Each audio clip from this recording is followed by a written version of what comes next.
الله وبركاته. إن الحمد لله نحمده ونستعينه ونستغفره ونعوذ بالله من شرور أنفسنا ومن سيئات أعمالنا. من يهده الله فلا مضل له ومن يضلل فلا هادي له وأشهد أن لا إله إلا الله وحده لا شريك له وأشهد أن محمدا عبده ورسوله صلى الله تعالى عليه وعلى آله وصحبه وسلم تسليما كثيرا. أما بعد، فقد قال الإمام البخاري رحمه الله تعالى: باب من تبرز على لبنتين.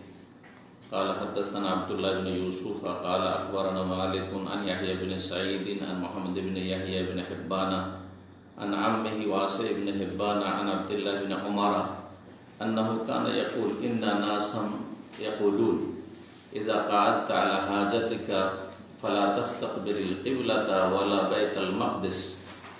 فقال عبد الله بن عمر: لقد ارتقيت يوما على ظهر بيت لنا فرأيت رسول الله صلى الله عليه وسلم على لبنتين مستقبلا بيت المقدس لحاجته، وقال: لعلك من الذين يصلون على أوراقهم. فقلت: لا أدري والله. قال مالك: يعني الذي يصلي ولا يرتفع عن الأرض يسجد وهو لاصق بالأرض। মহান আল্লাহ সমস্ত প্রশংসা যে আল্লাহ রাব্বুল আলামিন আমাদের সৃষ্টি করেছেন এবং আমাদেরকে জীবনযাপনের সঠিক নিয়ম নীতিমালা আর শিক্ষাদান করার জন্য ওহী নাযিল করেছেন এবং শেষ নবী প্রিয় নবী মুহাম্মদ রাসূলুল্লাহ সাল্লাল্লাহু আলাইহি সাল্লামকে শেষ রাসূলকে প্রেরণ করেছেন, তার ইত্তেবা অনুসরণ করাও ফরজ করেছেন। আমাদের ধারাবাহিক আলোচনা সহিহুল বুখারীর পর্ব চলছে ওযু সম্পর্কে। আজ 26শে রবিউল সানি মোতাবেক 1442 হিজরি মোতাবেক 11 ডিসেম্বর 2020। আলোচনা পর্ব নম্বর 4 এই হুজুর, আর অধ্যায় নম্বর হচ্ছে 12। ইমাম বুখারী রাহিমাহুল্লাহ বলছেন: বাবু মান তাবাররাজা আলা লাবিনাতাইন। এই অধ্যায় হচ্ছে এমন কোন ব্যক্তি সম্পর্কে যেই ব্যক্তি দুটো ইটের উপর বসে পেশাব পায়খানা করে। কেউ যদি দুটো ইটের উপর পা দিয়ে ভর দিয়ে পায়খানা পেশাব করে, প্রাকৃতিক প্রয়োজন। জি, প্রাকৃতিক প্রয়োজন হচ্ছে আরবিতে কাজায়ে হাজাত। এই কথাটি অনেকে আমাদের দেশে বলে। হাজা মানে প্রয়োজন। তো এই প্রয়োজন কোন প্রয়োজন? প্রাকৃতিক প্রয়োজন। মানুষ হিসাবে যেসব প্রয়োজন রয়েছে, অর্থাৎ পেশাব পায়খানা কথাটি শুনতে একটু যেন কেমন শ্রুতিকটু, শুনতে ভালো লাগছে না। সেই জন্য আরবি ভাষায় ভদ্রতার ভাষা হচ্ছে কাজায়ে হাজাত। কাদা মানে পুরা করা, হাজাত মানে প্রাকৃতিক প্রয়োজন। এখানে তাবাররাজা, বারাজ, এই বারাজ শব্দটি আজকাল ব্যবহার করা হয়। আপনি যদি চেকআপে যান, পেশাব পায়খানা চেকআপে যান, তাহলে বউল আর বারাজ, বউল হচ্ছে ইউরিন, পেশাব, আর পায়খানা চেক করা হচ্ছে বারাজ। তো বলছেন বাবু মান তাবাররাজা আলা লাবিনাতাইন। লাবিনা কাঁচা ইটকে বলা হয়।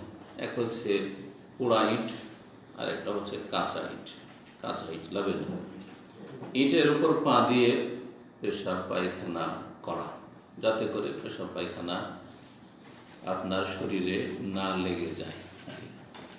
যদি কেউ পেশাব করছে ওই সময় যদি মাটিতে বসে থাকে, তো পেশাবগুলি গড়ে এসে পায়ে রাখতে পারে, কিন্তু ইটের উপর যদি পা থাকে তাহলে অন্তত পায়ে আর লাগছে না।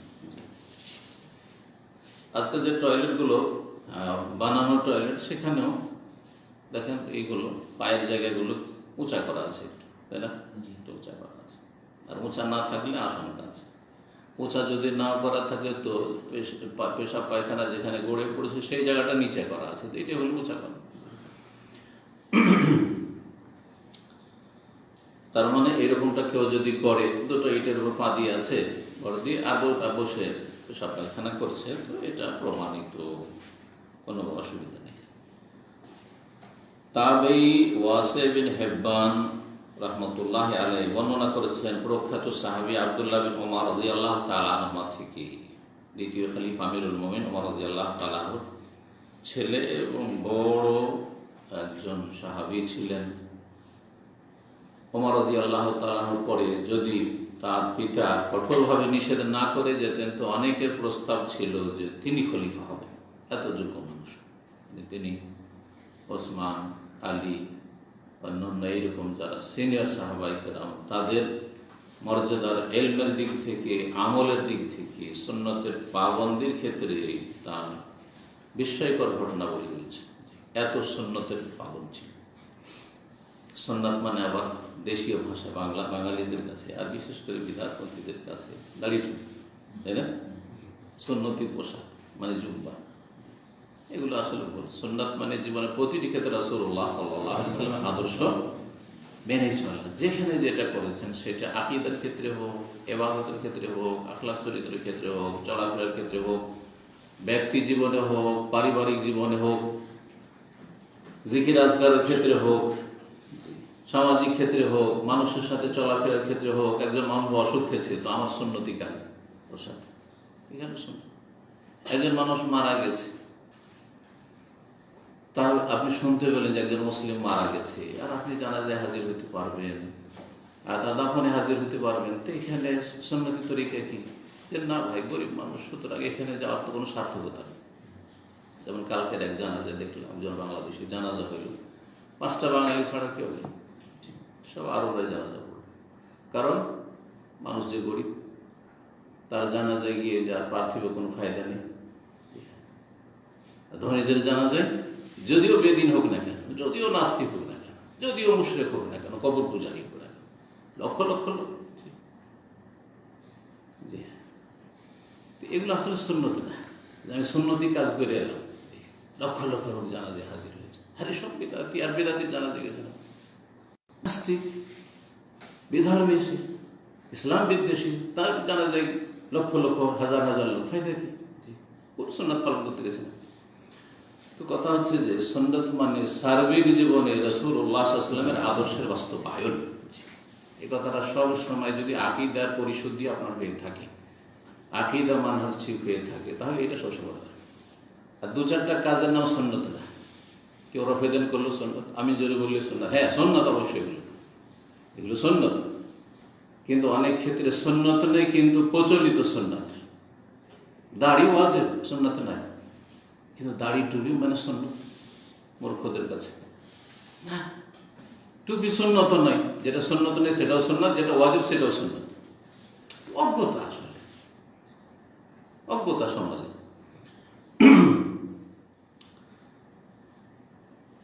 টুপি সুন্নত নয় মানে এই কথা বলছে না যে টুপি ছাড়া চলাফেরা করেন। টুপি সমাজে ভদ্র পোশাক, ইসলামী পোশাক, নেক মানুষদের পরিচয়, ভালো মানুষদের পরিচয় আপনাদের সমাজে, সুতরাং করুন।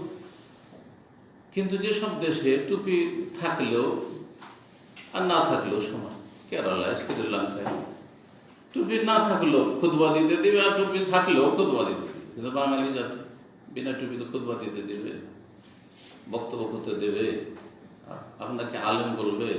একটা মূর্খের মাথায় যদি টুপি থাকে আর মুখে দাঁড়িয়ে থাকে তো ও হচ্ছে হুজুর। কেমন আছেন? আল্লাহ সাহেব, সব আল্লাহ, এখন হুজুর না, সব আল্লাহ দাড়ি টুপি থাকলে। আর যদি বড় থেকে বড় আলেম হয় আর মাথায় টুপি না থাকে তো সমাজেও মূর্খ লোক। কি আছে, কোন এলিম আছে, পরিচয় আছে। তা আপনার সমাজে যেমন তেমন চলে, এটা প্রশংসনীয়, ভালো জিনিস অবশ্যই, কিন্তু ভালো হইলেই যে স্যার সুন্নাত তা মোটেই না। ভালো পোশাক প্রশংসনীয়, কিন্তু ভালো পোশাক সুন্নাত। হ্যাঁ, প্যান্ট শার্ট পরলে সুন্নতের খেলাফ পোশাক হয়ে গেল। আর পাঞ্জাবি পরলে, পাঞ্জাবের সাথে সম্পর্কিত, পাঞ্জাবে তাহলে শুরু হয়েছে কাজটা। পাঞ্জাব ভারত পাকিস্তানের একটা প্রদেশ, ওইখানে শুরু হয়েছে, সেই জন্য নাম পাঞ্জাবি। পাঞ্জাবি কোন তাহলে হয়ে গেল ইসলামী পোশাক। যা কথা লম্বা না করে আসি, আব্দুল্লাহ বিন ওমর রাদিয়াল্লাহু তাআলা অত্যন্ত সুন্নতের পাবন ছিলেন। সফরে রাসূলুল্লাহ সাল্লাল্লাহু আলাইহি ওয়াসাল্লামের সাথে থেকেছেন। যেখানে যেখানে রাসূলুল্লাহ সাল্লাল্লাহু আলাইহি ওয়াসাল্লাম বসেছেন, অবস্থান করেছেন, ওখানে একটু বসতেন, এখানে একটু নামে।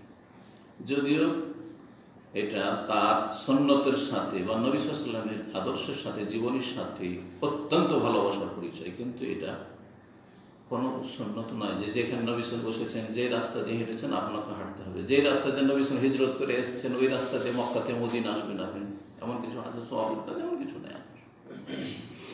রাস্তা বদলেও গেছে, যদিও এই রাস্তা কিন্তু তারিকুল হিজরা বলা হচ্ছে, মানে আনুমানিক চেষ্টা করা হয়েছে যে রাস্তাটি মক্কা থেকে মদিনা আসছে সেটা তারিকুল হিজরার কাছাকাছি, কিন্তু ঠিক ওই রাস্তা দিয়ে একবার এসছেন রাসূলুল্লাহ সাল্লাল্লাহু আলাইহি ওয়াসাল্লাম, এমন কিছু নয়।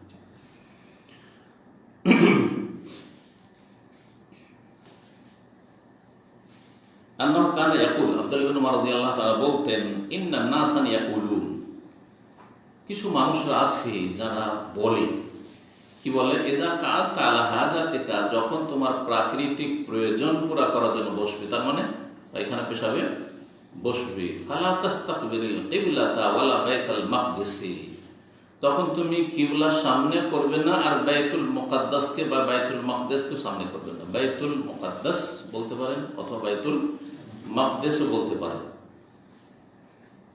বাইতুল মুকাদ্দাস নয়। তিন রকম বলার প্রচলন আছে, দুটো ঠিক একটা ভুল।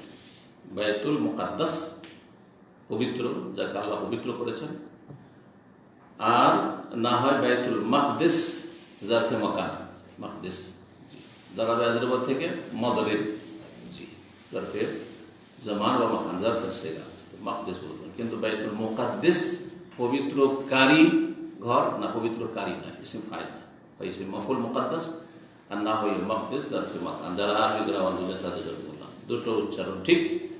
আর আরেকটি যে প্রচলিত ভুল, ফাকাল আব্দুল্লাহ বিন ওমর, মানে লোকেরা বলে যে সামনে কিবলা করা যাবে না আর বাইতুল মুকাদ্দাসকেও সামনে করা যাবে না, বাইতুল মুকাদ্দাসকে সামনে করলে কিবলা পিছনে হবে, এটা লোকেরা বলে থাকে।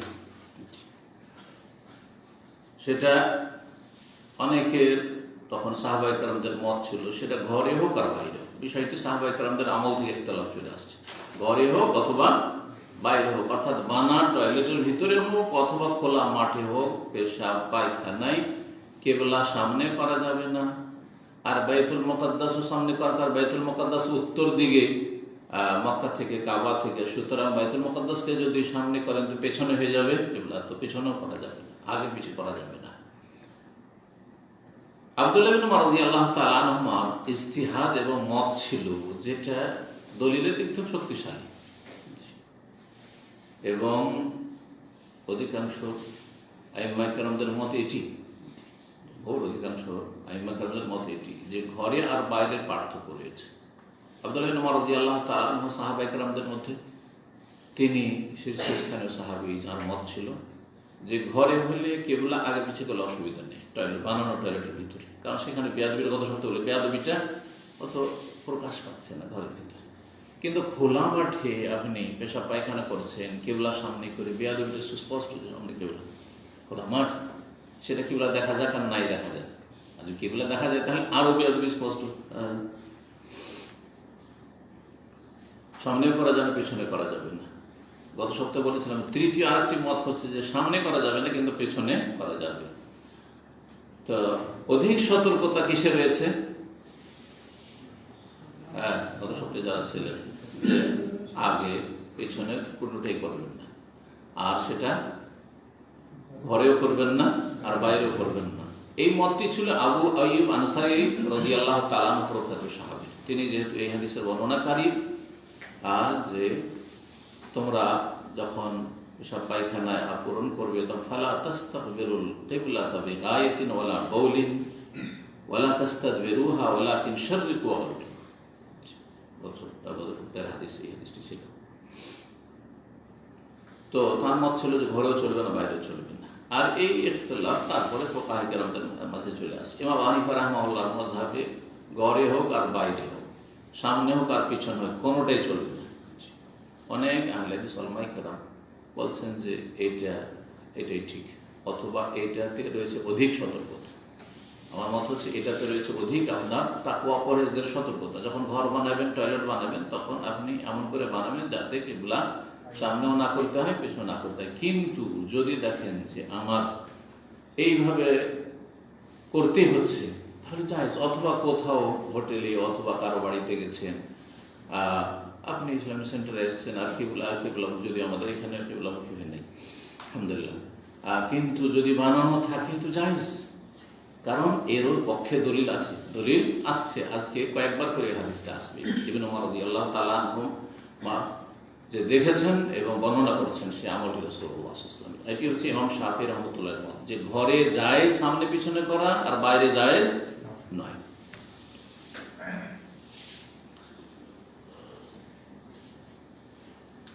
বলছেন আব্দুল্লাহ বিন ওমর রাদিয়াল্লাহু তাআলা, যে লোকেরা বলছে যে একেবারে জায়েজ নয়, সামনে পিছনে কোনোটাই জায়েজ নয়, আর ঘরে বাইরে কোথাও জায়েজ নয়। কিন্তু আমি লাকাদির তাকাইতু ইয়াওমান আলা জাহরি বাইতিল্লাহ, আমি একদিন আমাদের ঘরের ছাদে, জাহার মানে পিঠ, মানুষের পিঠটা উপরে থাকে, আর বাড়ির পিঠ হচ্ছে ছাদ, তো আমি আমাদের বাড়ির ছাদে একদিন উঠেছিলাম। ফারাআইতু রাসূলুল্লাহ আলা লাবিনাতাইন, আমি দেখলাম যে রাসূলুল্লাহ দুটো ইটের উপর ভর দিয়ে বসে আছে। তাহলে অধ্যায় রয়েছে দুটো ইটে পা রেখে পেশাব পায়খানা করা, এটা প্রমাণিত হইল, নবী সাল্লাল্লাহু আলাইহি করেছেন।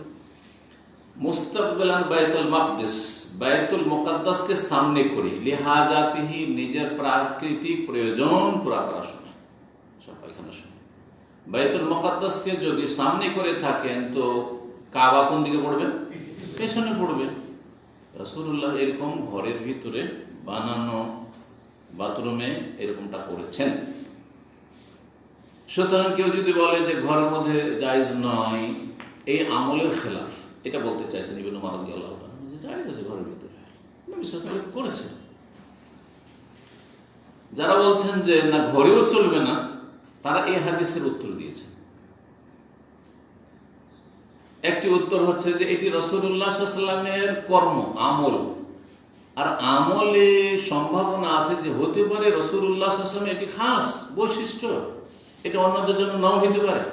কিন্তু বচন যদি থাকে, কওলি হাদিস, বাচনিক হাদিস যদি থাকে, যে নবী সাল্লাল্লাহু আলাইহি ওয়াসাল্লাম বলেছেন ফালা তাস্তাকবিলুল কিবলাতা বিগাইতিন ওয়ালা বাউলিন, পেশাব পায়খানা কিবলা সামনে পিছনে করিও না, ওয়ালা তাস্তাকবিরুহা, এই হাদিসটা আম। সুতরাং নবী সাল্লাল্লাহু আলাইহি ওয়াসাল্লামের কথাকে আমলের উপর আমরা কি করব? অগ্রাধিকার দেব, তারজিহ। আর একটি উত্তর তারা দিয়েছেন যে কেউ যদি কোনো জায়গাতে বাথরুম করে, জাহাজে পেশাব পায়খানা আছে, সেই সময় হঠাৎ করে ইচ্ছাকৃত নজর দেওয়া তো হারাম, ঠিক না? ইচ্ছাকৃত নজর দেওয়া হারাম।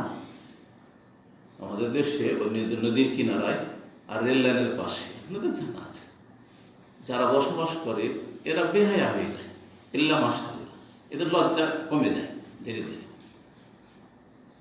একসময় বাথরুমের খুব অভাব ছিল, এখন যদি খানিকটা সভ্য হতে শিখেছে, ইসলাম না জানলেও কিছুটা সভ্য হয়েছে, যে চলো একটা বাথরুম বানাই।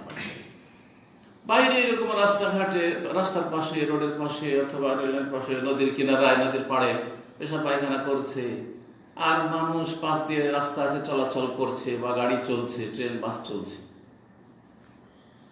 পেশাব পায়খানা করে তখন কেমন বসে থাকে? কেমন বসে থাকে? মাথা নিচে, মানে চোখে চোখে না দেখা গেল, কে কি দেখছে দেখুক, তাই না? ঝাল মূর্খতা আসলে। আরে আসল এই নয় যে আপনার চোখে চোখে নজর পড়ে গেল, লজ্জা পড়ে গেলেন, না না, আসল হচ্ছে যে আপনার কোনো মানুষের চোখের সামনে লজ্জায় স্থান উন্মুক্ত করা খোলা হারাম, কাবিরা গুনাহ, পুরুষ হোক আর নারী, কাবিরা গুনাহ, যে কেউ লজ্জায় স্থান খুলবে অন্যের সামনে। লজ্জায় স্থান বলতে সামনে এবং পিছনটা, রানের ক্ষেত্রে না কাবিরা গুনাহ নয়, রান প্রয়োজনে খোলা যেতে পারে, নবী সাল্লাল্লাহু আলাইহি ওয়াসাল্লাম থেকে প্রমাণিত হয়েছে। রানটা হচ্ছে আওরাত, কিন্তু এই আওরাত খাফিফ, হালকা, ঢেকে রাখা ভালো, উচিত, কিন্তু মাঝে মধ্যে প্রয়োজনে রান খুলতে পারেন। আমাদের দেশের চাষিরা রান খোলে না, বা কাজকর্মের জন্য কাপড় ছাড়ে না, কাঁচা বানায়।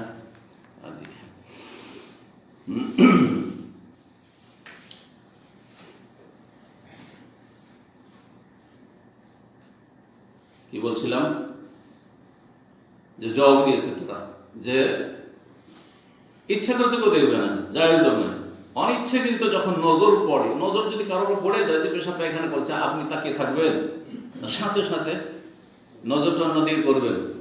আর তাও যদি কোনো সম্ভ্রান্ত ব্যক্তি হয়, বড় ব্যক্তিত্ব, কোনো বড় ব্যক্তি ধরেন সে পেশাব পায়খানা করেছে, হঠাৎ করে আপনার নজর পড়ে গেছে।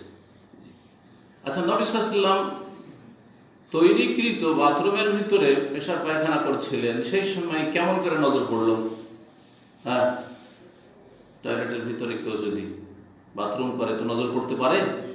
পড়বে না? হ্যাঁ, তখনকার যুগে শুধু ঘেরা থাকতো, টাটি বুঝেন নাকি? টাটিতে ঘেরা থাকতো, ওপরটা খোলা থাকতো। গ্রামে গঞ্জে এরকম বাথরুম দেখেন নাই? হ্যাঁ, এগুলো তো ছিল আসলে। পাকা বাড়ি কটা লোকের ছিল, বাড়ির পিছনে এরকম ছিল, ওপর খোলা, তাহলে ছাদের উপর দিয়ে নজর আসতে পারে কিনা? জি হ্যাঁ, যখন আজকাল বাড়িতে বাথরুম তৈরি হয়েছে তখন বাড়িরও ছাদ আছে আর বাথরুমেরও ছাদ আছে। তো ছাদে চড়তেই নজর পড়ে গেছে। আব্দুল্লাহ ইবনে মাসউদ রাদিয়াল্লাহু আনহু নজর যেমনই পড়ে গেছে, নিশ্চয়ই তিনি আর তাকিয়ে থাকেন, সাথে সাথে নজর ফিরিয়েছেন। তো দেখার ক্ষেত্রে হতে পারে কোন রকমের ভ্রম হতে পারে, ভুল হতে পারে। দেখতে গিয়ে অনেক সময় চট করে নজর পড়লে ভুল হইতে পারে, চট করে মনে করছে এটা হয়তো অমুক লোক, না অমুক না, অন্য কি হইতে পারে। আবার অনেক সময় বাথরুমে ধরেন বসে আছে এইভাবে, কিন্তু এরকম করে বসে, অনেকে বসে থাকে বাথরুমে যখন বসে না, এরকম করে বসে আছে, তাহলে হঠাৎ নজর পড়লে ভাববে যে ওইদিকে মুখ করে, তার মানে এইদিকে মুখ করে হয়তো বাথরুম করছে, ঠিক না? আসলে তো এভাবে বসে আছে। এগুলো জবাব দেওয়া হয়েছে। আর যারা বলছেন না ঘরের ভিতরে জায়েজ আর বাইরে জায়েজ নাই, আপনি করেন না বসে গেল, কিন্তু জায়েজ ঘরের ভিতরে, আর এটাই শক্তিশালী। কিন্তু তারা উত্তর কি দিয়েছে? ওই হাদিস আবু আইয়ুব আনসারী রাদিয়াল্লাহু তাআলা আনহু হাদিসের বর্ণিত হাদিসের, সেই হাদিসের উত্তর হচ্ছে সেটা হাদিস আম, এটা হচ্ছে খাস। দুটো হাদিসের সমন্বয় করে ওই হাদিসে আছে যে কিবলাকে তোমরা সামনে পিছনে করিও না, বলা হয়নি ঘরে না বাইরে, আম হাদিস।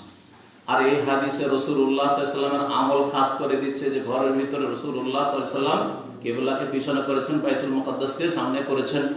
সুতরাং দুটোর উপরে আমল করতে হইলে আমরা বলতে হয় যে বাইরের ক্ষেত্রে আবু আইয়ুব আনসারী রাদিয়াল্লাহু আনহু বর্ণিত হাদিস ফিট করব, আমল করব এটার উপর।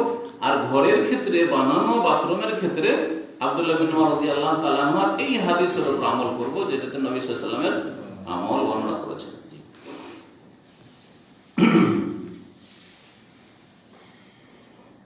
আর একটা মজহাব আছে জাহিরি মজহাব। আর অনেকে আজকাল কিন্তু জাহিরি ফতোয়া দিচ্ছে আমাদের আহলে হাদিসদের মধ্যে, ইলমের অভাবে এবং ফিকহের অভাবে। আর বড় বড় যারা সালাফদের আলেম ওলামা, তাদের কিতাবাদি তারা স্টাডি করে না, যার অভাবে। ইবনে তাইমিয়া রাহিমাহুল্লাহর কিতাব পড়ে না, ইবনে কাইয়িম রাহিমাহুল্লাহর কিতাব পড়ে না, শেখ ইবনে বাজের ফতোয়া কিতাব পড়ে না, শেখ ইবনে উসাইমিনের কিতাব পড়ে না। হাদিস আছে দিয়ে দিল ফতোয়া, যার ফলে জাহিরি ফতোয়া দিয়ে দিচ্ছে। নিজেকে জাহিরি বলে না, যেকে বলছে আমি আহলে হাদিস সালাফি, কিন্তু আসলে সালাফি মানহাজের উপর নেই, ফতোয়ার উপর নেই, আছে ও জাহিরি ফতোয়া। জাহিরি ফতোয়া বিভ্রান্তিকর। যে জাহেরি তরিকার ফতোয়া দেয় সে নিজেও গুমরাহ, অন্যকে গুমরাহ করে।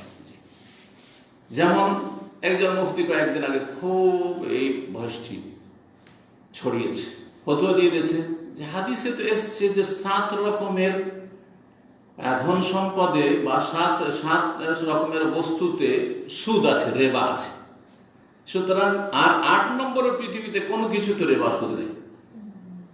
এই ক্ষেত্রে এই 7 রকমের ওপর অন্য কিছুকে কিয়াস করব, এই কিয়াসই মানে নেব। 7 আছে 7, আজব ফতোয়া। এই ফতোয়া হানাফি মাযহাবের না, আবু হানিফার না, শাফিঈর না, মালিকের না, আহমদের না, বরং আহলে সুন্নাতের না। এটা জাহিরি ফতোয়া। ইমাম দারুল জাহিরি রাহমাতুল্লাহ গফরাল্লাহ, তার হাসানাতও আছে, ভুলও আছে। ইবনে হাজম জাহিরি রাহমাতুল্লাহ বড় ইমাম ছিলেন, কিন্তু তারা জাহিরি মানহাজের লোক ছিলেন, সুতরাং তাদের ফতোয়াতে অনেক ভুল আছে। এখন এই তরিকাতে ফতোয়া দিয়ে বসে আছে যে স্বর্ণ আর চাঁদির কথা, সুতরাং স্বর্ণ আর চাঁদিতে কি আছে? সুদ আছে। এই কাগজের নোটে সুদ নেই। এই ফতোয়া কেউ যদি দেয় সে নিজে গুমরাহ হলে অন্যকে গুমরাহ হবে। এই জাহিরি ফতোয়া, কথা বুঝতে পারছেন না? তো ওই রকমই জাহিরি ফতোয়া আছে এই পেশাব পায়খানা আর বিষয়ে, যে পেশাব পায়খানা করার ব্যাপারে যখন পরস্পর বিরোধী হাদিস আছে আর রাসূলুল্লাহ সাল্লাল্লাহু আলাইহি সাল্লাম এর মধ্যে এই হাদিসটিকে আপনার ঘরের ক্ষেত্রে খাস না করে বলছে এই হাদিস হচ্ছে নাসিখ, রহিতকারী। যে হাদিসে রাসূলুল্লাহ সাল্লাল্লাহু আলাইহি সাল্লামের আমল, যে তিনি কি করেছেন, কিবলাকে পিছনে করে বাথরুম করেছেন, তাহলে এটা রহিতকারী হাদিস। আর আবু আইয়ুব আনসারী হাদিস হচ্ছে মানসুখ। সুতরাং ঘরে হোক বাইরে হোক সব জায়গায় কিবলামুখী, কিবলা পিছনে করে পেশাব পায়খানা করা জায়েজ। দিল ফতোয়া, বল ফতোয়া, বল ফতোয়া। হাদিস শেষ হয়ে গেছে। ওয়াকালা, যখন এই হাদিস শোনালেন ইবনে ওমর রাদিয়াল্লাহু তাআলা আনহু, তারপরে বলছেন তার ছাত্রকে, তার ছাত্র এখানে রয়েছে ওয়াসি বিন হিব্বান রাহমাতুল্লাহ আলাইহি তাবি, তাকে বলছেন তার ধারণা এরকম ছিল যে আপনার পেশাব পায়খানাতে বসলে ঘরে হোক বাইরে হোক কোনো জায়গাতে কিবলা মুখে হওয়া যাবে না, কিবলা পিছনে করা যাবে না। তো তার উপর খণ্ডন করতে গিয়ে বলছে ইবনে মাদাল্লা আল্লাকা মিনাল্লাযিনা ইউসাল্লুনা আলা আওরাতিহিম, মনে হচ্ছে যে তুমি ওই সব লোকদের দলভুক্ত যারা নিতম্বে ভর দিয়ে সালাত আদায় করে, পাছায় ভর দিয়ে, সহজ ভাষায় ওয়ারিকের ভোজ, পাছাকে মাটিতে লাগিয়ে দিয়ে যারা সিজদা করে, সালাত আদায় করে, তাদের দলের লোক নাকি তুমি, মনে হচ্ছে ওইরকম। এটা বলার উদ্দেশ্য কি? হাফেজ ইবনে হাজার রাহমাতুল্লাহ আলাইহি এই সহিহ বুখারীর যে বিশাল ভাষ্য 12 খণ্ডে রয়েছে ফাথুল বারী, তাতে তিনি নকল করেছেন উক্তিগুলি আর এর ব্যাখ্যাগুলি। তাতে ইমাম কিরমানি রাহমাতুল্লাহ তার একটি সহিহ বুখারীর শারহ রয়েছে, ভাষ্য রয়েছে। ইমাম কিরমানি রাহমাতুল্লাহ যে ব্যাখ্যা করেছে সেটা হচ্ছে যে এখানে উদ্দেশ্য হচ্ছে তার অজ্ঞতা বর্ণনা করা, যে এক শ্রেণীর মূর্খ লোকের আছে যারা ভুল তরিকায় সালাত পড়ে। সেটা হচ্ছে সালাতে তারা নিতম্বকে একবারে মাটিতে লাগিয়ে দিয়ে আর হাতকে মাটিতে রেখে একবারে গুড়িসুড়ি হয়ে তারা সিজদা করে। এই হানাফি মহিলাদের নামাজ, হানাফি মহিলাদের নামাজ, জি হ্যাঁ, এই হানাফি মহিলাদের নামাজটি সহিহ হাদিস বিরোধী নামাজ। যে মহিলা এবং পুরুষের নামাজে পার্থক্য রয়েছে 14 রকম, আর তার একটা পার্থক্য হচ্ছে সিজদা করে তখন নিতম্বকে একবারে মাটির সাথে লাগিয়ে দিবে, হ্যাঁ, অধিক পর্দার জন্য। আরে অধিক পর্দা তুমি নিজের খেয়াল খুশি করতে নিয়ে আসবে, নবীর তরিকা নিয়ে আসতে হবে। নবী সাল্লাল্লাহু আলাইহি ওয়াসাল্লাম সাল্লু কামা রাআইতুমুনি উসাল্লি, তোমরা সালাত আদায় করো যেমন আমাকে সালাত আদায় করতে দেখলে, সে পুরুষ হোক আর নারী হোক। নবী শুধু পুরুষদের নবী নাকি না মহিলাদের নবী? মহিলাদের নবী। আর নবী সাল্লাল্লাহু আলাইহি ওয়াসাল্লাম বলছেন আমার মতো করে তোমরা সালাত আদায় করো। সেই সময় যদি নারী পুরুষের সালাতে পার্থক্য থাকতো পদ্ধতিগত, তাহলে বলতেন দেখো এই সাহাবীরা তোমরা আমার মতো সালাত সাল্লু কামা রাআইতুমুনি উসাল্লি, কিন্তু এই আমার বিবিরা আজওয়াজ মুতাহারাত, হে আমার মেয়েরা, হে সাহাবিয়াতরা, তোমরা কিন্তু তোমাদের তরিকা আলাদা আছে, শিখিয়ে দিলাম তোমাদেরকে এইভাবে আছে করতে হবে। যতগুলি কিছু আসার নবী সাল্লাল্লাহু আলাইহি ওয়াসাল্লাম থেকে নয়, পরবর্তীকালে বর্ণনা করে, সবগুলি জয়ীফ, দুর্বল, সহি না। আর না হলে কাউরি ইজতিহাদ, ব্যক্তিগত কোনো তাবির ইজতিহাদ, এতে বেশি একটু পর্দা আছে, চলো একটু মহিলারা একবারে শুয়ে। অথচ এর বিপরীত হাদিস আছে, যখন তোমাদের কেউ সালাত আদায় করবে, সিজদা করবে, ফালা ইয়াফতারে, সে ইফতিরাশাল কালবে, কুকুরের মতো বিছিয়ে দেবে না। কুকুরকে বসতে দিয়েছে কেমন করে বসে, সামনের পা দুটো লম্বা করে বিছিয়ে দিয়ে বসে। যারা হাতকে এভাবে রেখে দিয়ে সিজদা করবে তাদের বসাটা ঠিক কুকুরের মতো হচ্ছে না। আচ্ছা, কুকুরের কথা কেমন বললেন?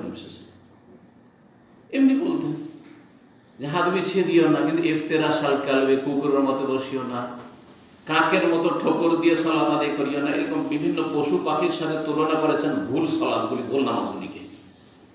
কি জন্য? রহস্যটা কি জানেন? রহস্য হচ্ছে মুসলিমদের অন্তরে ঘৃণা সৃষ্টি করা এই আমল থেকে, যে এই যে হাত বিছিয়ে সালাত আদায় করছো, তুমি কুকুরের মতো কাজ করো। তুমি যে ঠাক ঠাক ঠাক ঠাক তাড়াতাড়ি করে রুকু সেজদা, এই যে সালাত পড়ছো, তুমি নাখরাতুন কানাখরাতিল গোরাব, কাকের মতো ঠোকর মারছো, মুরগির ঠোকর মারা নামাজ, এইরকম সালাত পড়বে না। কথা বোঝা গেছে? এইভাবে বিভিন্ন পশুর সাথে বিভিন্ন সুন্নত বিরোধী যে ভুল নামাজ সেগুলিকে তুলনা করেছেন, যাতে করে কেউ ভুল নামাজ, ভুল সালাত আদায় না করে। তো তুমি মনে হয় ওই দলের লোক নাকি? তো ওই দল বলতে এখানে জাহেলদেরকে বোঝানো হয়েছে যারা সুন্নত জানে না, সুন্নত থেকে মূর্খ। ওই মূর্খ যারা সুন্নত জানে না তাদের তরিকার লোক, ঘরেও চলবে না, বাইরেও চলবে না, কোনো জায়গায় কিবলামুখী হওয়া যাবে না, এর কথা বলছো তুমি মনে হয় ওদের। আর কেউ কেউ বলেছেন যে না, এটার উদ্দেশ্য তাদের অজ্ঞতা প্রকাশ করা নয়, বরং হতে পারে যে এমন কিছু লোকেরা ছিল যারা এইরকম করে সালাত আদায় করতো, হতে পারে যে এরকম সালাত আদায় করতো আর মনে করতো যে এতে যখন সেজদা যাব এতে আমাদের শরীরের পর্দা হবে বেশি। এটা যেমন শরীয়ত বিরোধী, ঠিক তেমনই তোমার যে মতটি রয়েছে এ মতটি হচ্ছে শরীয়ত বিরোধী। এক কথায় ইবনে ওমর রাদিয়াল্লাহু তাআলা আনহুমা কঠোর ভূমিকা ছিল যে ঘরের মধ্যে চাই, যেটা চাই আমি দেখেছি, নিজে চোখে দেখেছি। ইমাম মালিক রাহিমাহুল্লাহ এই কথাটির ব্যাখ্যা করছেন। ইমাম মালিক প্রসিদ্ধ মদিনার ইমাম, ইয়ানিল্লাযী, অর্থাৎ এর তাৎপর্য হচ্ছে আল্লাযী ওয়াসাল্লি, যে সালাত আদায় করে, ওয়ালা ইয়ারতাফিউ আল আরদি, যে জমিন থেকে শরীরটা উঠিয়ে সালাত আদায় করে না, ইয়াসজুদু, সিজদা করে, কিন্তু ওয়া হুয়া লাসিকুন বিল আর, জমিনের সাথে একবারে মিলিত হয়ে, জমিনের সাথে সেটে সিজদা করে। হাত বিছিয়ে দিলেন আর পাছাটাকে একবারে নিচে বসিয়ে দিলেন, আর গুড়ি সুড়ি হয়ে বুকের মাঝে আর জমিনের মাঝে তেমন ফাঁক রাখলেন না। এইরকম যারা করে তাদের সম্পর্কে বলেছেন যে এরা যেমন মূর্খ, অথবা এরা যেমন সুন্নতের খেলাফ কাজ করে। ঠিক তেমনই এটাও সুন্নতের খেলাফ যে তুমি যেটা জায়েজ সেটাকে নাজায়েজ মনে করবে। 13 নম্বর অধ্যায় অথবা খরুজ নিসার বারাস, এই অধ্যায় হচ্ছে নারীদের বের হয়ে যাওয়া বাড়ি থেকে এলাল বারাজে, পেশাব পায়খানার জন্য। মহিলারা বাড়ির বাইরে প্রয়োজনে, প্রাকৃতিক প্রয়োজন পুরা করার জন্য পেশাব পায়খানার জন্য বাইরে যেতে পারে কি না, এটা হচ্ছে মাসআলা। এখন আমি শহরে বাস করি অথবা গ্রামে বাস করলো, আলহামদুলিল্লাহ বাথরুম আছে, বাথরুম তৈরি করার পয়সা আছে, করেছেন, ঠিক আছে। আপনি হয়তো বলবেন আপনার মেজাজে, না না এটা কি করে হতে পারে, মহিলারা বাথরুম করার জন্য, পেশাব পায়খানার জন্য বাইরে মাঠে ঘাটে, ঠিক না? কিন্তু আজকের থেকে 30 বছর পিছনে চলে যান, জানি না এখনো গ্রামে গঞ্জে থাকতে পারে, যাওয়া হয় না তো বলতেও পারি না, কিন্তু আমরা চোখের সামনে দেখেছি অধিকাংশ বাড়িতে বাথরুমের ব্যবস্থা ছিল না, যার ফলে মহিলারা কোথায় যেত? বাইরে যেত। সে বাঁশের ঝাড়ের আড়ে হোক, গাছের আড়ে হোক, কোনো গর্তে হোক, হ্যাঁ যেত। বাড়ির পিছন দিকে, বিশেষত বাড়ির পিছন দিকে ঢাকায় থাকে, বন জঙ্গলে আছে দেশের মধ্যে, গাছপালাতে চারিদিক ঘেরা। যারা যতটা পর্দা করে ততটা পর্দা করে বসত। আর বিশেষ করে রাত্রে গেলে কোনো দোষের কথা নেই। নবী সাল্লাল্লাহু আলাইহি ওয়াসাল্লামের বিবিগণ অথবা নবী সাল্লাল্লাহু আলাইহি ওয়াসাল্লামের সাহাবিয়াত যে মদিনার, তারা বাইরে যেতেন, কিন্তু হাদিস আছে রাতে যেতেন। কখন যেতেন? রাতে। মা আয়েশা রাদিয়াল্লাহু তাআলা সহিহ বুখারী হাদিস রয়েছে যে তার উপর মিথ্যা অপবাদের যে হাদিস রয়েছে কিসসাতুল ইফক, তাতে লম্বা হাদিসে বর্ণনা করা হয়েছে। তিনি বলছেন যে তখনকার যুগে মদিনায় যেহেতু প্রতিটি ঘরে বাথরুমের ব্যবস্থা ছিল না, সেই জন্য মদিনার মুসলিম নারীরা, আনসারী মুহাজিরদের মহিলারা বাইরে যেত, কিন্তু রাতে যেত। রাত ছাড়া দিনে নয়, রাত টু রাত। এই রাতে এসব পায়খানা করে চলে আসলো বাইরে, সবের জন্য তো আশেপাশে করে না, যে ঘরের ভিতরে পড়ে নেওয়া যায় হয়তো, কিন্তু পায়খানার ঘরটা তো অন্যরকম, তাই না? ব্যবস্থা না থাকলে তো পায়খানা করার জন্য রাত্রে যেত। রাত্রে গেলে আরো পর্দা রয়েছে। কিন্তু যে নাজায়েজ কাজগুলি গ্রাম অঞ্চলে আমরা ছোটকাল থেকে মানে জানি, সেটা হচ্ছে যে দলবদ্ধ হয়ে মহিলারা যায় আর পায়খানা বসে গেছে, গোল হয়ে আশেপাশে বসে গেছে, আর পায়খানা করছে আর গল্প করছে। জানেন না? আপনাদের অনেকের বয়স কম আছে, জানবেন না। যাদের 40-এর বেশি বয়স তারা বেশি জানেন। হারাম এসব পায়খানা অবস্থায় কথা বলা জরুরি না হয়ে জায়েজ নাই, কথা বলা জায়েজ নাই। আল্লাহ সন্তুষ্ট। কিন্তু প্রয়োজনে অনেক অনেক সময় পেশাব পায়খানা করছেন, আর বাইরে থেকে আপনাকে খুব এমার্জেন্সি আপনার ওয়াইফ অথবা আপনার ছেলে কোনো একটা জরুরি কথা বলছে, উত্তর দিতে পারেন প্রয়োজনে চাই, কিন্তু বিনা প্রয়োজনে এসব করা যায় না। কথা বলবো আদবের খেলাফ, সভ্যতার খেলাফ, ভদ্রতার খেলাফ। ইসলাম মানুষকে তাহজিব সাকাফাত শিখিয়েছে, জি, সভ্য মানুষ তৈরি করেছে। ইসলাম ছাড়া কোনো জাতি সভ্য হতে পারে না। যারা আজকে সভ্যতার কথা বলছে তারা মানুষের সামনে দু চারটি কথাতে তাদের লৌকিকতার সভ্যতা, তাদের ব্যক্তি জীবনে, পারিবারিক জীবনে তাদের জীবনটা পশুর চাইতে নিকৃষ্ট জীবন, পশুর চাইতে নিকৃষ্ট জীবন। এরা বাথরুম করে পানি নেই না, অথচ পানি রয়েছে। এদের বাথরুমে পানি থাকে না পশ্চিমাতে, আর পশ্চিমা জাতিকে, এই গোড়া সাদাদেরকে অনেকে সভ্য মনে করে। জি, এরা যত নোংরা হয়ে থাকে, এরা যত নোংরা বস্তু খায়, সবচেয়ে নিকৃষ্ট নোংরা বস্তু যাকে আল্লাহ স্পষ্ট ভাষা হারাম করেছেন, লাহমুল খিনজির, শুকুরের গোস্ত তাদের হচ্ছে মূল খাদ্য। মদে ডুবে আছে যেই জাতি, মানে এইরকম। তারপর জেনা, ব্যভিচার তাদের কাছে কোনো ব্যাপার না, বরং বিয়ে শাদী করাটা একটা হচ্ছে তুচ্ছ কাজ। আউযুবিল্লাহ। সারা জীবনটা তাদের এই নোংরামিতে কাটে। সেই জাতি আবার সভ্য? সেই জাতি সভ্য? যেই জাতি শরীরে কাপড় রাখতে চাই না, একেবারে এতটুকু কাপড় রাখে না, রাখে না, কখনো একেবারে বিপস্ত, আউযুবিল্লাহ, সেই জাতি আবার সভ্য? তাহলে তো হিংস্র পশু সভ্য। বাঘ, ভাল্লুক, শৃগাল, কুকুর, খেকশিয়াল, বিড়াল পোশাক পরে না, তাহলে তো এরা তো আগে থেকে সভ্য। কথা বোঝা গেছে? না, মোটেই না। শরীর ঢেকে থেকে একজন মানুষকে যত সুন্দর লাগছে, আপনি কাপড় খুলে দেন, প্রথম জামাটা খুললেন, গেঞ্জি গায়ে দিয়ে খারাপ লাগছে, ছবি তুলেন, এমনি বুঝতে পারবেন না যে খারাপ লাগছে, আপনি বুঝতে পারবেন না, মনে হচ্ছে, ছবি তুলেন, দিয়ে দেখেন ছবিটা। আচ্ছা, আমি একটা আরো ছোট উদাহরণ দিচ্ছি, এটা পরীক্ষিত। পায়ে যদি মোজা না থাকে আর পায়ের ছবি আসে, দেখতে একবার বেশি লাগবে পায়ের ছবিটা, কিন্তু মোজা যদি থাকে দেখতে সুন্দর লাগবে। ঠিক কিনা? চিন্তা করে তাহলে বোঝা গেল যে পোশাকের জিনাত, আল্লাহ কোরআনে এটাকে জিনাত বলেছে। যেমন পর্দা আবরণ, তেমনি জিনাত। জি,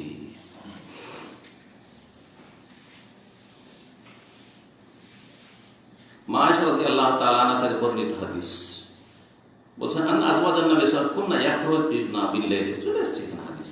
নবী সাল্লাল্লাহু আলাইহি ওয়াসাল্লামের বিবিগণ কুননা ইয়াখরুজনা বিল-লাইল, রাতে তারা বেরোতেন, রাত্রে যেতেন, দিনে না। তাহলে যদি সম্ভব হয়, কারো অভাবের কারণে যদি বাথরুমের ব্যবস্থা না থাকে আর মহিলাদেরকে বাইরে যেতে হয়, তো তাদের জন্য উচিত হবে রাত্রে যাওয়া, রাতের অন্ধকার, দিনে যাবে না। আজকাল রাতেও তো ফিতনা, শয়তানদের ফিতনা বাইরে, সুতরাং সেখানেও একজন মাহরাম যদি কাছাকাছি থাকে, কেউ দাঁড়িয়ে আছে, কোনো পুরুষ স্বামী অথবা, তাহলে একটা প্রোটেকশন ব্যবস্থা আছে। নাহলে আজকাল তো বুঝতে পারছি কি ধর্ষণ হচ্ছে, তাই না? ওটাও খেয়াল রাখতে হবে, যেটা সেই যুগে ছিল। তারপরে কয়েকজন গেল, আর একটু দূরে দূরে বসলো, আর কেউ কারোর সাথে কথা বললো না, তাহলে অনেকটা নিরাপদ। দিনে যদি একান্ত যেতে হয়, তাহলে বাইরে হইলেও যেন পর্দা থাকে, আশেপাশে কোনো পুরুষ লোক নেই, পুরুষ লোকের নজর আসবে না, এরকম। রাতে তারা বেরোতেন। ইযা তাবাররাজান ইলাল মানাসি, যখন তারা পেশাব পায়খানার জন্য যেতেন, কোথায় বেরোতেন? ইয়াখরুজনা বিল-লাইল ইলাল মানাসি, মানাসে নামক এলাকায়, মানাসে নাসআ থেকে, নাসআ মানে হচ্ছে খালিস, খোলা ময়দান। এজন্য এর ব্যাখ্যা করেছে ওয়াহুয়া সাঈদুন আফিয়াহ, সাঈদুন মানে হচ্ছে ভূপৃষ্ঠ, এই যে মাটি, জমির খোলা মাঠ, আর আফিয়াহ মানে হচ্ছে ওয়াসি, আওসা, প্রশস্ত খোলা মাঠ। এটা কোন দিকে ছিল? বাকির যে কবরস্থান রয়েছে, আমাদের দেশের মানুষরা জান্নাতুল বাকি বলে, আমরা বাকি বললে শুনতে ভালো লাগে না, তাই না? যত বিদাতি কথা শুনতে ভালো লাগে, জান্নাতুল বাকি, জান্নাতুল মুআল্লা, রওজা শরীফ, তাই না, মাজার শরীফ, শুনতে ভালো সুন্দর লাগছে। কিন্তু শয়তান খারাপ জিনিসকে সাজিয়ে সাজিয়ে পেশ করে। সে খারাপ কাজ হোক অথবা খারাপ কথা হোক, বেদাতি কথা হোক, ওগুলোকে সাজিয়ে পেশ করে। জান্নাতুল বাকি নামে কোনো কিছু নেই আসলে, জান্নাতুল বাকি বলা মানে এটা একটা ভুল ধারণা দেওয়া মানুষকে যে এই বাকিতে কেউ যদি দাফন হয় তো জান্নাত, অথচ ঈমান এবং নেক আমল ছাড়া, ফরজ ওয়াজিবের হেফাজত ছাড়া, আর সহি আকীদা, বিশুদ্ধ আকীদা তাওহীদ ছাড়া কেউ জান্নাতে যেতে পারবে না। তার উপরে আল্লাহর রহমত হবে, তখন আল্লাহর রহমত হবে। তাওহীদের শিরক আছে। আর মদিনায় বাস করে, মদিনায় শিয়া বাস করে না, খাওয়ালে একটা মহল্লা আছে হাওয়ারি। তো কি মনে করছেন যে এইসব গুমরাহ যারা নবী সাল্লাল্লাহু আলাইহি ওয়াসাল্লাম বিবিগণের শত্রু, যারা সাহাবায়ে কেরামদের শত্রু, যারা দ্বীন ইসলাম কোরআন সুন্নাহর শত্রু, যারা রাসূলুল্লাহ সাল্লাল্লাহু আলাইহি ওয়াসাল্লাম হাদিসে বুখারী মুসলিম আবু দাউদ নাসাঈ তিরমিজি ইবনে মাজাহ কিছু বিশ্বাসী নয়, বরং তাদের অনেকেই অনেক ফিরকা যারা কোরআনে কারীমে সন্দিহান, যারা খোলাফা রাশিদিনকে আবু বকর, ওমর, ওসমান, আলী, এই তিনজন আবু বকর, ওমর, ওসমান তাদেরকে মুসলিম মনে করেন। আউযুবিল্লাহ, এত সহজ জান্নাত? হ্যাঁ, তাদের ইসলামের খোঁজ খবর নিতে হবে, ইসলাম আছে কিনা। জি হ্যাঁ, কারণ কোরআন যদি অস্বীকার করে, কোরআনে আল্লাহ বলছে আমি রাজি, আরেরা বলছে রাজি না। কোরআন অস্বীকার, কোরআন অস্বীকার। এত সহজ নয় যে বেদাতি আকীদা নেই, মদিনায় কবর নেওয়ার জন্য ভারত বাংলাদেশ থেকে অনেকে আসে, পয়সা অনেক বড় বড় আলেমরা এসছে, বেদাতি আলেমরা এসছে, মদিনায় কবর, মদিনা শরীফে কবর জান্নাতুল বাকিতে বসে আছে, বছরকে বছর থাকছে।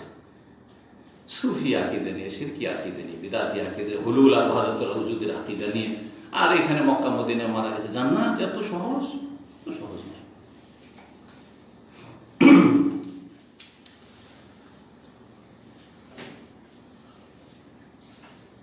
তো এই খোলা মাঠে যেতেন, এই বাকির দিকে খোলা জায়গা ছিল। ফাকানা ওমর, ওমর রাদিয়াল্লাহু তাআলা আনহু ইয়াকুলু নবী সাল্লাল্লাহু আলাইহি ওয়াসাল্লাম বলতেন, উহজুর নিসাকা, নবী সাল্লাল্লাহু আলাইহি ওয়াসাল্লামের কাছে আসতেন পর্দা নাযিল হওয়ার আগে। ওমর রাদিয়াল্লাহু বলতেন, ইয়া রাসূলুল্লাহ,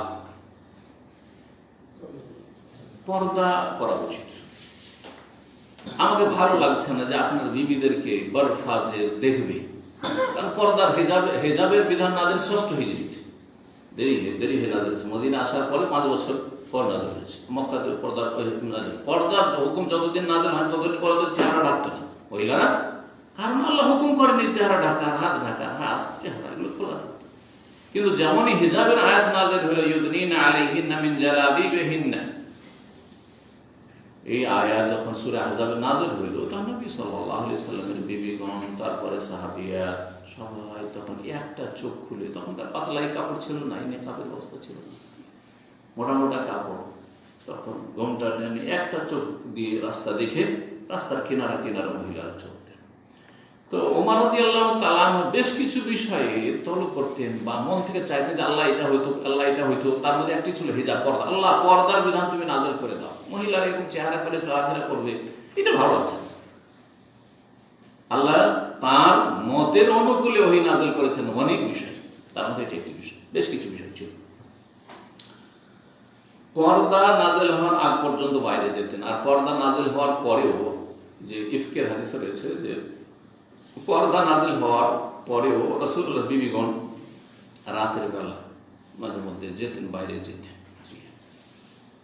দুজন তিনজন একসাথে গেলেন আর তাজা হাজাত করে আসলেন, কারো বাড়িতে এরকম ব্যবস্থা অনেকের ছিল না।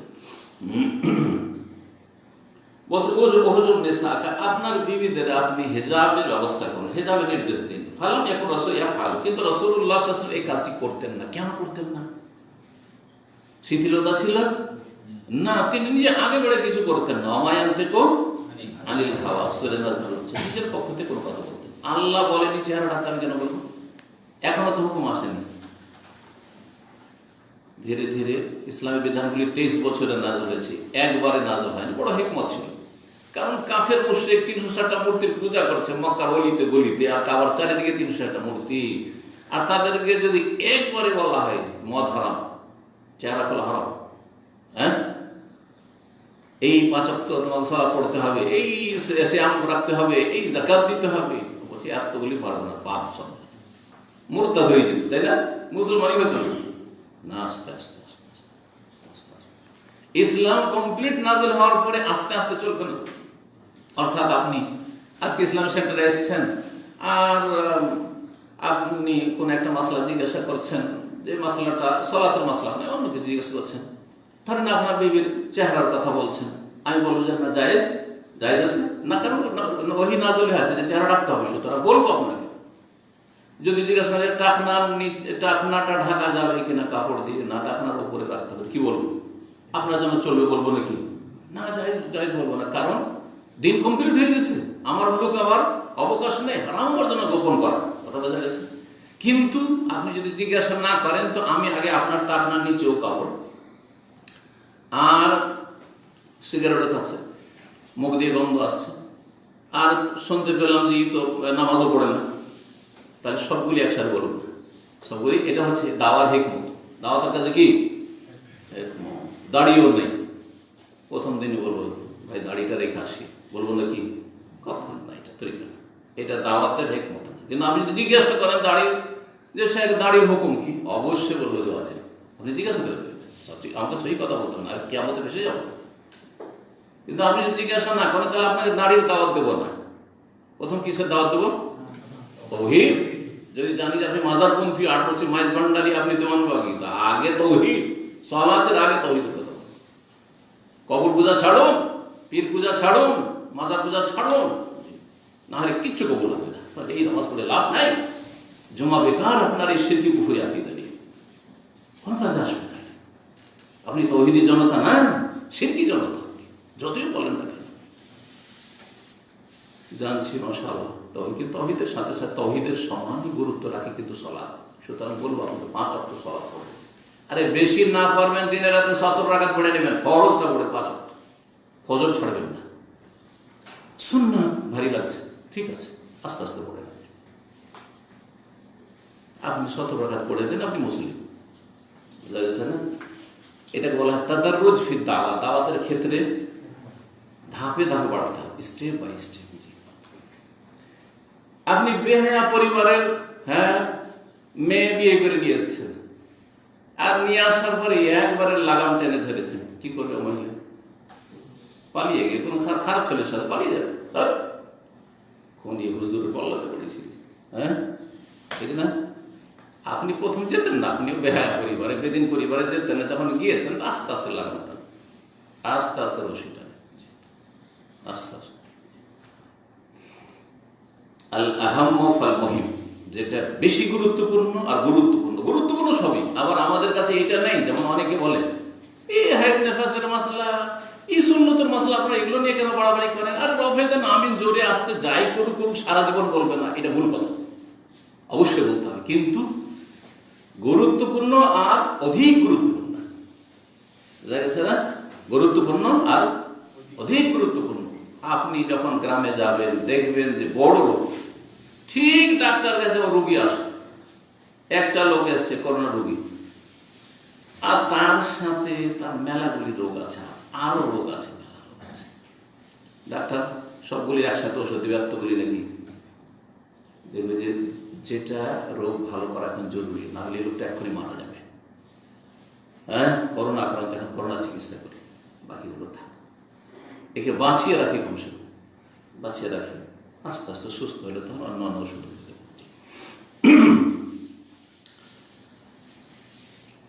নবী সাল্লাল্লাহু আলাইহি ওয়াসাল্লাম করতেন না, কারণ আল্লাহর হুকুম হয়নি, নিজের পক্ষ থেকে কোনো কিছু বলতেন না, অপেক্ষা ছিলেন ওহি আসলেন তখন বলবেন।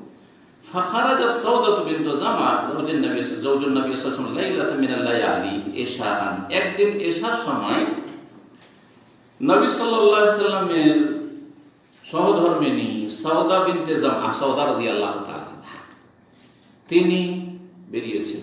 নবী সাল্লাল্লাহু আলাইহি ওয়াসাল্লামের প্রথম বিবি কে? খাদিজা। 2 নম্বরে কে বলতে পারেন?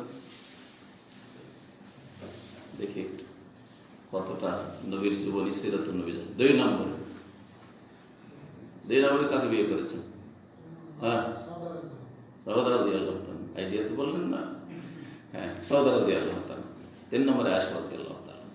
আয়েশা রাদিয়াল্লাহু তাআলা ছোট ছিলেন।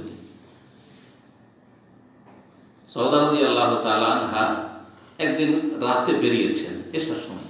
ওয়াকানাত ইমরাতান তাওয়িলা, তিনি কিন্তু খুব লম্বা রমণী ছিলেন, উঁচা, দীর্ঘকায়ী ছিলেন। ফানাদাহু উমর রাদিয়াল্লাহু তাআলা আনহু পছন্দ করতেন না যে নবীর বিবিরা জায়েজ হলো কেন যাবে বাইরে, রাতে হইল কেন যাবে, শক্ত ছিল। ওমর রাদিয়াল্লাহু আনহু দিনের ক্ষেত্রে কঠোর ছিল। ওমর রাদিয়াল্লাহু তাআলা সাহাবাকে ডাক দিচ্ছেন, আলা শোনেন, আলা শোনেন, তাকে আরাফনাকি ইয়া সাওদা, হে সাওদা আপনাকে আমি চিনে ফেলেছি, আপনাকে আমি রাতের অন্ধকারে হলো কি করেছি, চিনতে পেরে গেছি। কেন এই কথা বললেন? বলছেন হিরসান আলা আয়ানজিল হিজাব, এই আগ্রহ নিয়ে এবং এই কথার জন্য উদ্গ্রীব হয়ে যে যাতে করে হিজাবের বিধান নাযিল হয়ে যায় আর নবী সাল্লাল্লাহু আলাইহি বিবিগণ বাইরে না যান, আর যদি যেতে হয় তার চেহারা ঢেকে যান। যদিও সেটা এসার সময় ছিল, রাতের অন্ধকারে, এমন না যে লাইটিং হয়ে আছে এখনকার মতো, অন্ধকার, বাড়িতে তো লাইটের ব্যবস্থা থাকতো না। মায়েশা রাদিয়াল্লাহু তাআলা বলছেন নবী সাল্লাল্লাহু আলাইহি ইন্তেকালের সময় বা নবী সাল্লাল্লাহু আলাইহি ওয়াসাল্লামের শেষ জীবনে তাহাজ্জুদ পড়ছেন আর আমি বেশি বিছানায় নেই, কোথায় গেছি? তো যদি সতীন থাকে আর বিছানায় না পায় স্বামীকে, তাহলে শয়তান কি ওয়াসওয়াসা দিবে? অন্য কারো কাছে গেছে, তাই না? এই পালপিটেশন শুরু হয়ে গেছে। তারপর আমি খুঁজে দেখছি, দেখি কোথাও অন্ধকারে আছে নাকি। দেখছি যে নবী সাল্লাল্লাহু আলাইহি ওয়াসাল্লাম সিজদায় লুটিয়ে পড়ে আছেন, ওয়া রিজলাহু মানসুবাতান, আর দুই পা এইভাবে দাঁড়িয়ে আছে, সিজদায় যেমন থাকে। নবী সাল্লাল্লাহু আলাইহি ওয়াসাল্লাম দোয়া করছেন সিজদায় পড়ে, সুবহানাল্লাহ।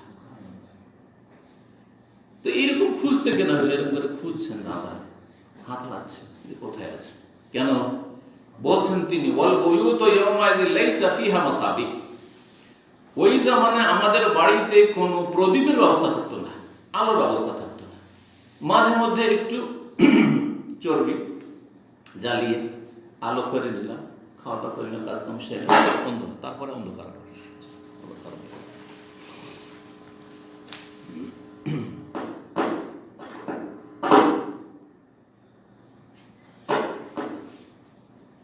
হেজাবের আশায় ওমর রাদিয়াল্লাহু তাআলা এই কথা বলেছে। ফাআনজালাল্লাহুল হিজাব, অতঃপর আল্লাহ হেজাবের বিধান নাযিল করলেন, হেজাবের বিধান নাযিল করলেন। এই হাদিস থেকে বেশ কিছু বিষয় জানা যায়। তার মধ্যে একটি হচ্ছে যে মহিলারা প্রয়োজনে পেশাব পায়খানার জন্য বাইরে বেরোতে পারবে, কিন্তু উত্তম হচ্ছে রাতে, উত্তম হচ্ছে রাতে। দিনেও প্রয়োজন হলে জায়েজ, কিন্তু যেন পুরুষদের দৃষ্টিগোচর না হয়, চোখে না পড়ে পেশাব পায়খানার অবস্থা।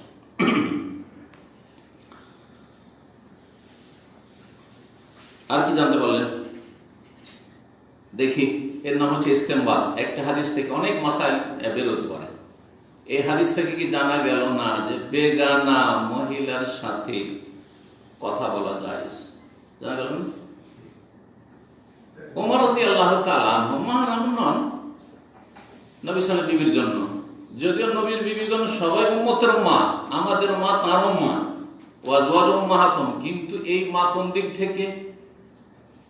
বিবাহ করা হারাম, যেমন মাকে হারাম, তেমন নবীর বিবিগণকে বিবাহ করা উম্মতের জন্য হারাম। এই দিক থেকে, সম্মানের দিক থেকে, শ্রদ্ধার দিক থেকে, ইহতিরাম তাজিমের দিক থেকে। কিন্তু বাকি শরীয়তের মাসাইলের দিক থেকে মা নয়। যেমন মাকে নিয়ে আপনি সফর করতে পারবেন, মায়ের সাথে আপনি একটা হোটেলে গিয়ে এক রুমে থাকতে পারবেন, পারবেন না? পারবেন না? মায়ের সাথে নির্জনে গল্প করতে পারবেন। নবীর বিবিগণের সাথে সাহাবায়ে কেরামদের এসব জায়েজ ছিল না? জায়েজ ছিল না। তাহলে নবী সাল্লাল্লাহু আলাইহি ওয়াসাল্লামের বিবিগণকে যে মা বলা হয়েছে সেটা বিশেষ বিশেষ বিষয়ে যেদিকে ইঙ্গিত করলাম। তো তাহলে বেগানা পুরুষ কথা বলেছেন তার সাথে, নবী সাল্লাল্লাহু আলাইহি ওয়াসাল্লাম বিবিগণের সাথে। সুতরাং প্রয়োজনে কেউ যদি কারো স্ত্রীর সাথে কথা বলে আর সেখানে ফিতনার আশঙ্কা না থাকে, আর সেটাও যদি আপনার দ্বীনি কথা হয়, তো জায়েজ না? জায়েজ নয়? ধরেন একজন শেখকে, কোন আলেমকে মাসলা জিজ্ঞেস করছে কোনো মহিলা, জায়েজ না? জায়েজ নয়? সরাসরি এসে জিজ্ঞাসা করে, জায়েজ নয়? এখানে এসে জিজ্ঞাসা করে, জায়েজ। টেলিফোনে জিজ্ঞাসা করে, জায়েজ নয়? জায়েজ। আওয়াজ শোনা জায়েজ, জি।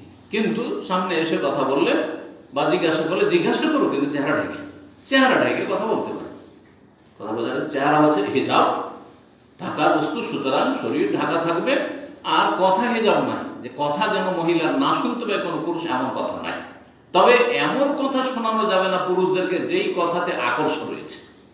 সঙ্গীত শোনাচ্ছে, আজকাল ইউটিউবে কিছু শিল্পী গোষ্ঠী আছে, সাবালিকা মেয়েদেরকে দিয়ে কি করছে, কি বলছে ওগুলোকে, এদের জাগরণী অথবা তাদের ভাষায় আপনার কি বলছে, ইসলামী গান, ইসলামী গজল, ইসলামী সঙ্গীত। হারাম, এগুলো হারাম। কারণ এগুলোতে কি আছে, আকর্ষণ আছে। আর একটা যুবতী যদি 16 বছর 18 বছরের মেয়ে হয়ে যায়, সাবালিকা মেয়ে স্বামী, এইসব মেয়েদের যদি কেউ যদি গজল শোনায়, সঙ্গীত শোনা শুরু করে, তাহলে আমাদের বক্তব্য শুনবে, এলেম শিখবে, কার কোনো আলেমের লেকচার শুনবে না তো। কারণ আমাদের ভাষাতে তো আর ওই আকর্ষণ নেই, ফেতনা নেই। এখানে তো শয়তান আসে না, শয়তান আরো তাড়াইবে, এতক্ষণ ধরে কেমন করে শুনবি 1 ঘন্টার লেকচার। আর মহিলা ঘন্টা যদি গান গায়, গীত গায়, তো শুনতে মজা লাগে। কারণ শয়তান ওখানে কাছে আছে, শয়তান বলছে শোন, চল জাহান্নামে আমার সাথে।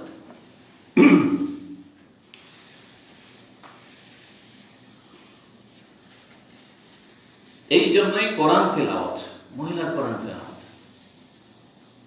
মহিলার কাছ থেকে শিখার ব্যবস্থা থাকলে পুরুষ কখনো কোরআন তেলাওয়াত শুনে। এই পুরুষ ওস্তাদের কাছে আমি কোরআন শিখছি, তাজবিদ শিখছি, আর কোরআন মস্ক করছি, না জায়েজ নয়। কারণ কোরআনের তেলাওয়াত সুর করতে হবে, যায়্যিনুল কোরআন বিআসওয়াতিকুম, যখন সুর করে পড়বে তাতে একটা আকর্ষণ আসবে, আর মহিলাদের আওয়াজে একটা আকর্ষণ আছে। সুতরাং মহিলাদের তেলাওয়াত পুরুষ শুনবে, জায়েজ নয়, জায়েজ নয়। কিন্তু মাসালা জিজ্ঞাসা প্রয়োজন। কেনাকাটা, মুদিখানা দোকানে যাচ্ছে আর মহিলা কিনে আসে, কাপড়ের দোকানে হয়তো স্বামী ব্যস্ত, স্বামী থাকলে, আর যদি এমনিও যায় স্বামীকে সাথে নিয়ে গেলে সবচেয়ে ভালো। কিন্তু মহিলা প্রয়োজনে যাচ্ছে, কোনো কিছু কিনে নিয়ে আসছে, জায়েজ নয়, জায়েজ। আমার কারণ আমল থেকে আমল চলে আসছে, জায়েজ। কিন্তু ফিতনা যেন না থাকে, ফিতনার আশঙ্কা। যেখানে ফিতনার আশঙ্কা থাকলে মাহরামের সাথে নির্জনতা জায়েজ না, এটা মনে রাখেন। অর্থাৎ এই মশলা অনেকে জানে না, কিন্তু আপন মায়ের পেটের ভাই কিন্তু চরিত্র খারাপ, লুচ্চা, চরিত্রহীন, তাহলে তার বোনেরা ওই ভাইয়ের সাথে সফর করবে না, ভাইয়ের সাথে নির্জনে গল্প করবে না, ভাইয়ের সামনে শরীর পুরো ঢেকে থাকবে, কারণ এর চরিত্র খারাপ, এর নজর খারাপ। যদি কেউ টের পায় যে কোন মাহরামেরও নজর খারাপ হয়ে যাচ্ছে, আমার আপন মামা নজর খারাপ, নজর খারাপ, দূরে থাকে, ফিতনা।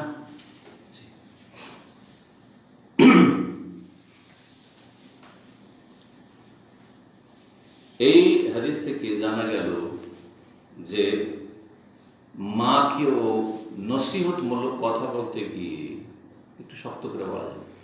এমন শক্ত নয় যে একবারে বেয়াদবি হয়ে যায়, বড় কষ্ট দিলেন, কিন্তু একটু শক্ত করে বললেন, মা আপনার নামাজ পড়েন, বলবেন না মা কি করছেন আপনি, নামাজ পড়েন, কয়দিন বাঁচবেন আপনি, নামাজ পড়েন, না হলে আমাকে পাবেন না আপনি। জি, আপনি এই শিরক করবেন না। অনেকের মা আছে মাজারে যায় না, এই পীরের মুরিদ হওয়া যাবে না, মোটেই না, সত্য ভাষা বলতে হবে। কোথা থেকে জানলাম? এই হাদিস থেকে। নবীর বিবিগণ, উম্মতের মা, ওমরের মা রাদিয়াল্লাহু তাআলা বলছেন, দেখেন আপনাকে আমি কিন্তু চিনে ফেলেছি, আপনি রাত্রে বেরোচ্ছেন। অর্থাৎ উদ্দেশ্য হচ্ছে যাতে বের না হন, যদিও জায়েজ কিন্তু অনুত্তম। বাড়ির ভিতরে যদি পেশাব পায়খানা পূরণ করে, কাজা হাজা করে, এটা উত্তম। মহিলা হোক আর পুরুষ হোক, বাইরে যাওয়ার চাই। আল্লাহ হেজাবের বিধান নাযিল করে দিলেন। তারপর থেকে নবী সাল্লাল্লাহু আলাইহি ওয়াসাল্লামের বিবিগণ সবাই চেহারা ঢেকে চলাফেরা শুরু করলেন, তার সাহাবিয়াতরা চেহারা ঢেকে চলাফেরা করলেন। আর এই সিলসিলা আলহামদুলিল্লাহ চলে আসছে। আর সৌদি আরবে আছে, দিনদার পরিবারগুলিতে আছে, কেউ ইবাদত হিসাবে পালন করছে, আর অধিকাংশই সেটা প্রথাগত পালন করছে। যারা ইবাদত হিসাবে চেহারা ঢাকছে, পর্দা করছে, তাদেরটা কিয়ামত পর্যন্ত টিকে থাকবে, কোনো শক্তি সেটা কেড়ে নিতে পারবে না। ইউরোপ আমেরিকায় গেলেও চেহারা ঢাকবে, কাফেরদের মাঝে গেলেও চেহারা ঢাকবে, ভালো জায়গায় থাকলো মন্দ জায়গায় থাকলো, কথা ঠিক না? কিন্তু যারা প্রথাগত করছে, দেশাচার, আরে সৌদি আরবে সবাই ঢাকছে, বাংলাদেশ থেকে অনেকে ভিজিটে নিয়ে আসছে, আপনার স্ত্রী এখানে এসে ঢাকা শুরু করে, সবাই ঢাকছে, একাই তো লজ্জা লাগে চেহারা খুলতে।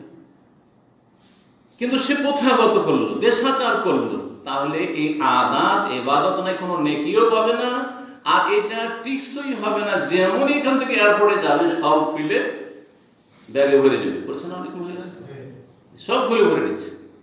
আমি যখন ইউরোপ গেলাম, লন্ডন গেলাম, অনেক মহিলা আমাদের সাথে জেদ্দা থেকে চাপলো, বিভিন্ন দেশের, তার দেশের আরব দেশেরও বিভিন্ন আরব আশেপাশের বিভিন্ন দেশের এক কথা এখান থেকে তো ফ্লাইট বিভিন্ন জায়গা থেকে আসে, তারপরে এখান থেকে ট্রানজিটে যায় পাকিস্তান থেকে। কিছু মহিলা দেখলাম, বেশিরভাগই তো সব চেহারা খোলা দেখলাম যাচ্ছে, মুসলিম অথচ মহিলা, কিন্তু কিছু আছে চেহারা ঢেকে। এখান থেকে চেহারা ঢেকে উঠলো, যেমনই ফ্লাইট উড়ে গেছে আর তার উপরে সব চেহারা খুলে গেছে। ওখানে গিয়ে যখন ওই লাইনে লেগেছি, হ্যাঁ, ইমিগ্রেশনের জন্য, সেখানে চেহারা ঢাকা মহিলা খুঁজেই পাচ্ছি না। শুধু আমার ওয়াইফ চড়ার পর মহিলা খুঁজে পাচ্ছে, একটা মহিলা আলহামদুলিল্লাহ পেলাম। আর একজন মহিলা যে চেহারা ঢেকে এখান থেকে জিদ্দা থেকে চেহারা ঢেকে দিচ্ছে, ওখানেও চেহারা ঢাকা। কথা হচ্ছে যে হেজাব একটা হচ্ছে ইবাদত, আর একটা হচ্ছে আদত, প্রথা, দেশাচার, অভ্যাস। অভ্যাস বদলানো যায়, কিন্তু ইবাদত বদলানো যায় না। আমার ইবাদত টিকে থাকে। সুতরাং আপনি যা কিছু করবেন ইবাদত হিসাবে করবেন, নেকিও পাবেন এবং সেটা স্থায়ী হবে। সেটা আল্লাহর জন্য করছেন আপনি, দিনের জন্য করছেন আপনি, জান্নাতে যাওয়ার জন্য করছেন, জাহান্নাতে বাঁচার জন্য করছেন। এটা গরমেও করবেন আর শীতেও করবেন। কারণ যতই গরম হোক না কেন, সৌদি আরবের গরম অথবা গরম দেশের গরম, এসি নেই বাংলাদেশে কত গরম, তারপর খুলনা আরো জাহান্নামা আসাদ, এর চাইতে অনেক গরম, অনেক তাপ থাকবে জাহান্নাম। সেই জাহান্নাম থেকে বাঁচার জন্য চেহারা রাখবো। ইবাদতের যেন হিজাব হয়, ইবাদতের কাজকর্ম হয়, দুনিয়ার সাথে যেন না। আল্লাহ যেন হেফাজত করে।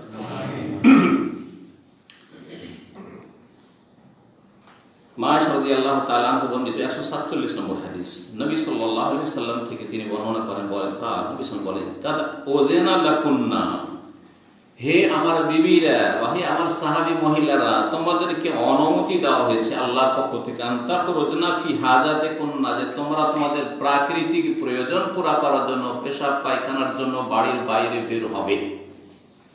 কি করা হয়েছে? অনুমতি দেওয়া হয়েছে। কার পক্ষ থেকে? তাহলে নবী সাল্লাল্লাহু আলাইহি ওয়াসাল্লাম বলেন শরীয়তের বিষয় যে আপনাদেরকে অনুমতি দেওয়া হয়েছে, তোমাদেরকে অনুমতি দেওয়া হয়েছে। কার পক্ষ থেকে? আল্লাহর পক্ষ থেকে। নবীকে অনুমতি দেনেওয়ালা কে? আল্লাহ। আল্লাহ অনুমতি দিয়েছেন যে তোমরা পেশাব পায়খানা করার জন্য বাড়িতে ব্যবস্থা না থাকলে বাইরে যেতে পারবে। জি, এখনো পারবে, কিন্তু শর্ত হচ্ছে পর্দা, যেন বেহায়াবি পর্দা হয়ে নয়, রাস্তাতে যাওয়ার পথে, আসার পথে এবং পেশাব পায়খানা পুরা করার সময়, সেই সময় যেন কোনো পুরুষের নজর না আসে অথবা মহিলারও নজর না আসে। কারণ মহিলাকে দেখা যায় না। আবার আমাদের দেশে কিন্তু একটা অজ্ঞতা আছে, পুরুষরা পুরুষের সামনে কিন্তু খুব সতর্ক ঢাকে, কিন্তু মহিলার ক্ষেত্রে কিন্তু নির্লজ্জ। মহিলাদের সামনে শরীর খুলে দেওয়াটা খুব হালকা মনে করে। না, এটা না, একই রকম। যেমন একজন পুরুষ আরেকজন পুরুষের সামনে লজ্জাস্থান ঢাকা ফরজ, ঠিক তেমনি মহিলার সামনে লজ্জাস্থান ঢাকা ফরজ। কতটা খুলতে পারবেন?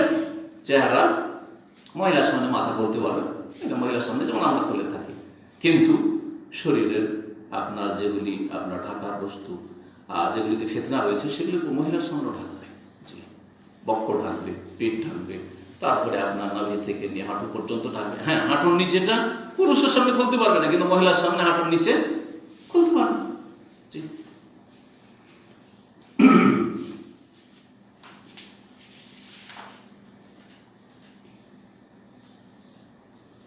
বাবু তাবাররুজ ফিল বুয়ুত। এই অধ্যায় হচ্ছে 14 নম্বর অধ্যায়, বাড়িতে পেশাব পায়খানা করা। আগেরটা বললেন যে মহিলাদের জন্য বের হওয়া বাইরে, তো মহিলারা যদি বাইরে বের হতে পারে, পুরুষরা বাইরে তো পেশাব পায়খানা করতে পারে, তাই না? কোনো অসুবিধা নেই, প্রয়োজন। এখন বাড়ির মধ্যে পেশাব পায়খানা করা যায় কিনা? যেখানে ইবাদতবন্দি করছেন, যেখানে আপনি ঘুমাচ্ছেন, বসবাস করছেন, সেই জায়গাতে বাথরুম বানানো, আজকাল বিশেষ করে যে অ্যাটাচ বাথরুম, এখানে ঘুমিয়ে এখানে সালাত আদায় করছেন আর পাশে এখানে করে বাথরুম, জায়েজ কিনা? এটাও এই হাদিস থেকে এবং এই অধ্যায় থেকে প্রমাণ করতে চাই ইমাম বুখারী রাহিমাহুল্লাহ আলাইহি। বাবু তাবাররুজ মানে পেশাব পায়খানা করা ফিল বুয়ুত, বাড়িতে। ওয়াসিম ইবনে হিব্বান রাহমাতুল্লাহ আলাইহি বর্ণনা করছেন, হাদিসটি এর আগে হয়ে গেছে সেজন্য শেষ করিনি। আব্দুল্লাহ ইবনে উমর রাদিয়াল্লাহু তাআলা থেকে বর্ণনা করছেন, কালা বলছেন, ইরতাকাইতু ফাওকা যাহরি বাইতি হাফসা, আমি উঠলাম বা চড়লাম হাফসা রাদিয়াল্লাহু তাআলা আনহার বাড়ির ছাদে। হাফসা কে? ওমর রাদিয়াল্লাহু তাআলা আনহার মেয়ে, নবী সাল্লাল্লাহু আলাইহি ওয়াসাল্লামের সহধর্মিণী এবং আব্দুল্লাহ বিন উমরের বোন। এই হাদিসে পাওয়া গেল যে এই ছাদটা ছিল কার বাড়িতে? হাফসা রাদিয়াল্লাহু তাআলা। আগের হাদিসে কি আছে? হ্যাঁ, আলা যাহরি বাইতিল লানা, আমাদের বাড়ির ছাদে। হাদিস তো পরস্পর বিরোধী হয়ে গেল, তাই না? বলছেন না, বিরোধী না, দুটোর সমন্বয়টা শুনে নিন। বোনের বাড়িকে প্রথমে একটি সমন্বয় হচ্ছে যে বোনের বাড়িকে নিজের বাড়ি বলা যায়। বোন কাছাকাছি বাস করছে, বোনের বাড়ি আমাদের বাড়ি, ভাইয়ের বাড়ি নিজের বাড়ি, এই অর্থে বলা হয়েছে, যেমন অনেকে বলে থাকি। আর একটি এর চেয়ে বেশি সুন্দর সমন্বয়, সেটা হচ্ছে যে হাফসা রাদিয়াল্লাহু তাআলা আনহার ইন্তেকালের পরে তার যে বাড়িটা, কক্ষটা ছিল, সেই বাড়ির ওয়ারিস হয়েছে, উত্তরাধিকারী হয়েছিলেন তার ভাই আব্দুল্লাহ বিন উমর রাদিয়াল্লাহু তাআলা আনহু। তিনি দীর্ঘদিন হায়াত পেয়েছিলেন, লম্বা হায়াত পেয়েছিলেন।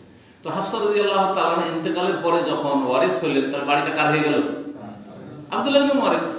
তো যখন কখনো হাদিস বর্ণনা করছেন সেই বাড়িটা ছিল কার? হাফসা বাড়ি, আমার বোনের বাড়ি ছিল। আর কখনো বলেছে সেই বাড়িটা যেহেতু আমি উত্তরাধিকারী সূত্রে পেয়েছি, সুতরাং সেই বাড়িটা আলা যাহরি বাইতিল লানা, আমাদের বাড়ি, আমাদের বাড়ি বা আমার বাড়ি। কি জন্য ছাদের উপর উঠেছিলেন? বিনা কাজে কেউ উঠে না, বলছেন লে বাদে হাজাতি, আমার বিশেষ কাজে, কোনো কাজের জন্য। ফারাইতু রাসূলুল্লাহ সাল্লাল্লাহু আলাইহি ওয়াসাল্লাম, রাসূলুল্লাহ সাল্লাল্লাহু আলাইহি ওয়াসাল্লাম দেখেছিলাম ইয়াকদি হাজাতাহু, তার প্রাকৃতিক প্রয়োজন পুরা করছিলেন, মানে পায়খানা করছিলেন, মুস্তাকবিরাল কিবলা, মুস্তাকবিরাল কিবলা, কিবলা পিছনে করে, মুস্তাকবিলা শাম, শাম দেশকে সামনে করে। আর শাম দেশেই ফিলিস্তিনে রয়েছে বাইতুল মাকদিস, সুতরাং ওই হাদিসের সাথেও মিল আছে। এখানে শাম বলা হয়েছে, ওখানে বাইতুল মাকদিস বা বাইতুল মুকাদ্দাস বলা হয়েছে।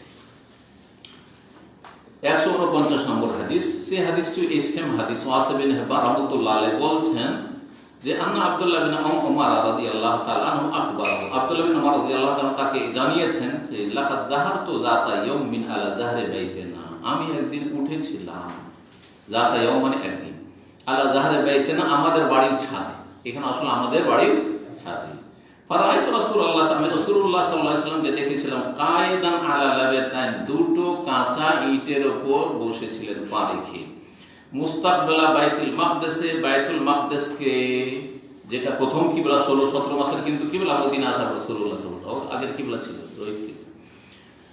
প্রথম মদিনা এসে নবী সাল্লাল্লাহু আলাইহি ওয়াসাল্লাম বাইতুল মুকাদ্দাসকে সামনে করে সালাত আদায় করেন। তারপরে কিবলার পরিবর্তন হয়েছে, যেটা সূরা বাকারাতে আল্লাহ বর্ণনা করেছেন, সায়াকুলু সুফাহা মিনান নাস মা ওয়াল্লাহুম আন কিবলাতিহিম আল্লাতী কানু আলাইহা, তাহওয়িল কিবলার পরিবর্তনের কথা। বাইতুল মুকাদ্দাসের সামনে করে, তো বাইতুল মুকাদ্দাসকে সামনে করলে কাবা কোন দিকে হয়? পিছনে হয়। এইভাবে রাসূলুল্লাহ সাল্লাল্লাহু আলাইহি ওয়াসাল্লাম দেখেছি। হাদিসগুলোর ব্যাখ্যা বিস্তারিত এর আগে হয়ে গেছে।